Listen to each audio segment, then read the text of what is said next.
things that gives a company competitive advantage, for example, with regards to being prioritized for loans under the ESG framework, is that they regulate their activities so that they minimize such things as their carbon footprint, their so-called carbon footprint. And they abide by these diversity, equity, and inclusivity mandates that are radically leftist in the most fundamental manner. And people still might say, well, I don't have time to think about this, even if it has to do with my pension. But what people should think about is that this is going to start to affect them personally on the personal front very, very rapidly, because if corporations are held to account on the moral front for their environmental footprint, let's say, and their failure to comply with the radically leftist dictates of the DEI apparatus, there's no reason at all to assume that that's not going to be extended to typical citizens. And the probability is very high that it's going to be. So, for example, if we put in place digital currencies, which we're trying to do very diligently at the moment, and that's already happened to some degree in the form of credit cards, because they're a digital currency of sorts, then what will happen, and this is already happening in places like China, is that all of your individual spending is going to be assessed for its concordance with these apocalyptic environmental goals and your compliance with such things as DEI,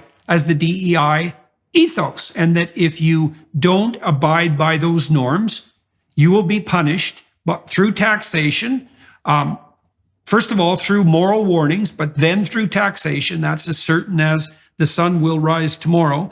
And there are already plans afoot in all sorts of different domains on the international governance front to ensure that consumers do bear the brunt of their anti-environment consuming decisions. And that'll mean less meat. It'll mean lower number of calories per day. It'll mean something approximating rationing, because that's already being contemplated in places like the UK. It'll certainly mean radical limitations on private transportation ownership, whether that's a gas, fossil fuel powered car or an electric car, because people who are pushing this already know that we don't have the power grid to support widespread distribution of electric vehicles. It'll mean that you won't be able to travel by air except insofar as you don't exceed your quota for air travel. And people might think that's all conspiratorial, but they could go and do their own research and find out very rapidly that it's not conspiratorial at all. And so that's all part of this problem of the demand by the top-down globalist utopian types to accrue to themselves unearned moral virtue. It's like, we're going to regulate your behavior to assuage our guilt. And that is an absolutely appalling sin, let's say, to put it very bluntly. And so it was heartening to see that some Democrats even are starting to alert themselves to the fact that, this might not be in anyone's interest. Our entire system is built up on the idea. In fact, the American experience from the beginning has been